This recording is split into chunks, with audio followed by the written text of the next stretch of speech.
All right, guys, so I want to show you something really cool that you can do for your classrooms using OneDrive. All right, so I'm into my Office 0365 account, and how I'm going to build this PowerPoint presentation so that my kids can interact on it is I'm going to go into my ellipsis here, my waffle.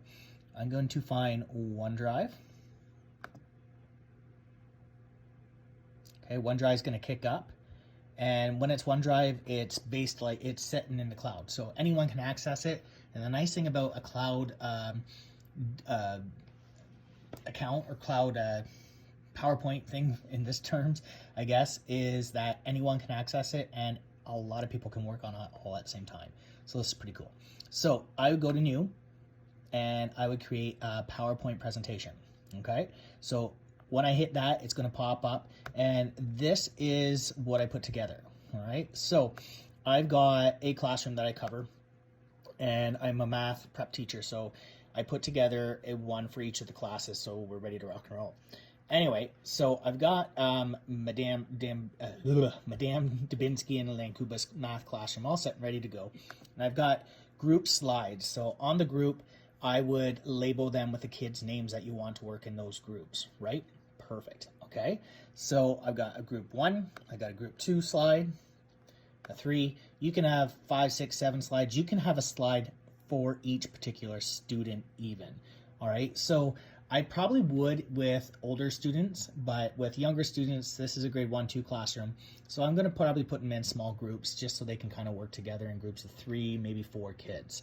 All right, so the cool thing about this is, one, so I got my text box here, and they can edit, they can type, they can do whatever they want in there. All right, now the other thing you can do in here is I'm just going to take the text box right out. Like, why do we even need it?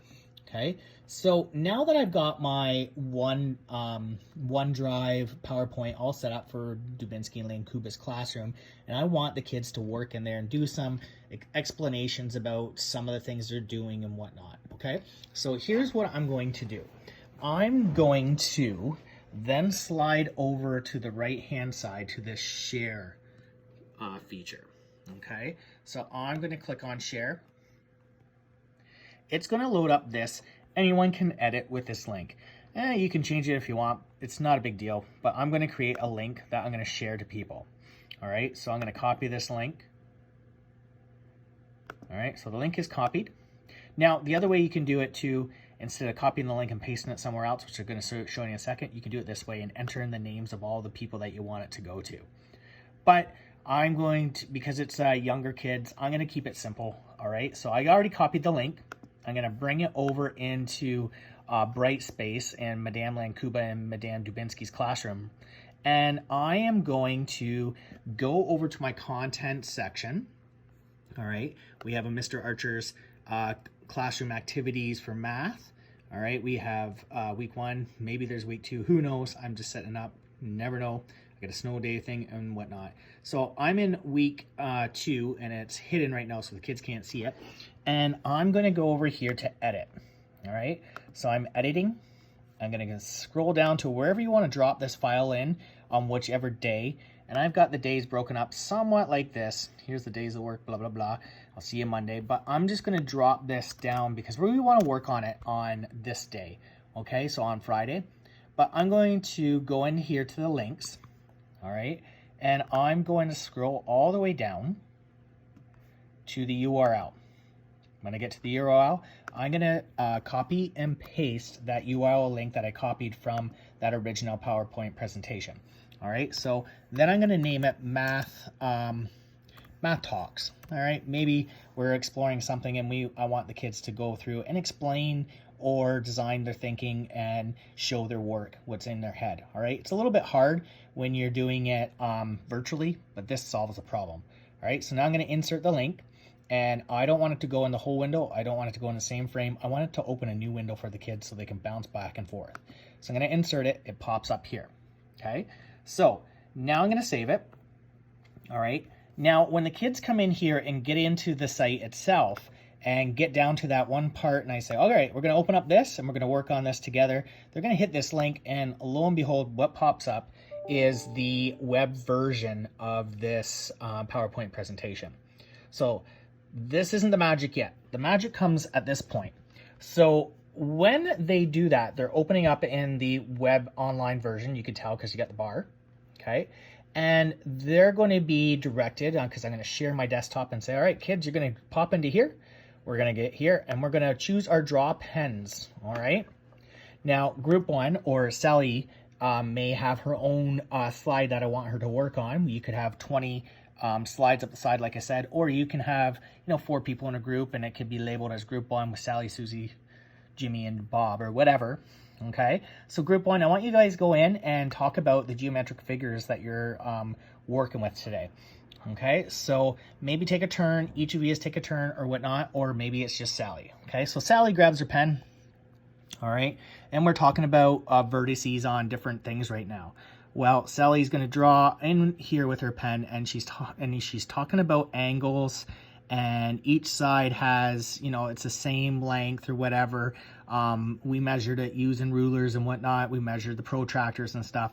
We know that the vertices are touching points. So triangles have 3 vertices. Okay, so Sally is showing her work, her understanding in a triangle. All right, now Jimmy may come in and do an entirely different one with squares. Okay, so a square has right angles. Okay, I figure the kids are going to need to know it eventually, so we already always talk about those right angles. Right angles are 90 degrees, and these ones over here, the kids might even label them. They're cute, they're cute because they're smaller than a 90-degree angle, but actually they're acute. It's not just cute. Anyway, so over here too on the square, we got 4 vertices on 4 vertices on squares. All right, so anyway, so kids may end up something like that, right? And then they would just label their initials. So my initials are JA. So I know that JA completed this one. This is Joe Archer's thinking, right? And this is maybe Sally, Susie, Bob's thinking, all right? I don't know. So I just suggest that they label them, okay? Now, here's the cool thing. Now, each slide may have different work, right? Or Joe's got his own slide, Sally's got her own slide up the thing. Now, every day that they come in, you can use this as a review, and you can also go in here into the home page, right? And after group one's work, instead of deleting that or making a brand new PowerPoint for this, because it's kind of working really good for you, you can actually just insert another slide for them to work on, right? So add another slide. All right, and I can label that sucker again group 1, and maybe I date it. All right, January, whatever day it is. I think it's the 6th today. Who knows anymore with lockdown. Anyway, so you can then, take their thinking, expand their thinking, do some lessons and whatnot, and then regroup and come back to this slideshow presentation or whatever and say, now talk about your thinking, right? So the cool thing is that you got evidence of work in the, pre-lesson sort of thing, right? Or, midway through, and then you also have a day or two later or a week later evidence of this work a few days later, so you can talk about what Joe did before compared to what he's doing now. You can see the growth in his or her learning that's occurring, and like I said, it's very convenient because kids would have to go, if you email it the other way, they'd have to go into their web page, their 0365 account, pull it up, and you got 3 other things going on while you already have the Brightspace up. You might as well just hit the link in Brightspace with Math Talks and pop this file up, and you're off to the races. So a really quick, cool, fun little tidbit of information that you could use to show and see some student work. And I know a lot of people right now are struggling with the fact that Microsoft Teams in Microsoft Teams whiteboard is a little glitchy with internet connections and whatnot. So this kind of eliminates that glitchiness within whiteboard itself.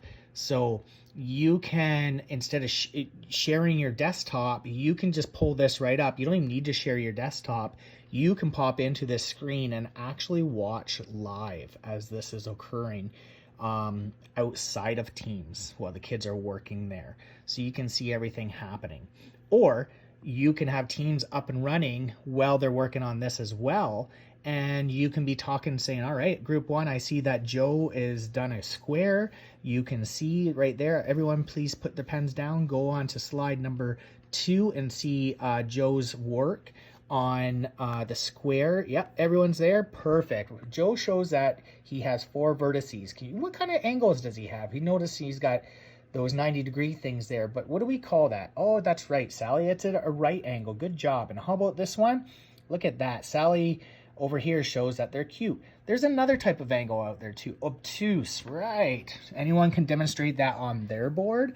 All right, well, so then Sally over here goes and grabs her pen tool while she's working, and she then can show that this one here is now an obtuse angle or whatnot. This actually looks like a right angle, so I'm gonna have to maybe adjust this slightly. Right, so yeah, that's not quite obtuse. That's 90 degrees. There we go, Sally. That now you have an obtuse one, because we know that's larger than a 90-degree angle. Perfect. So it's a kind of a neat little idea or thought to go with, and just a suggestion. You don't have to use it by any means. It's just something to explore. I hope that is helpful, and good luck.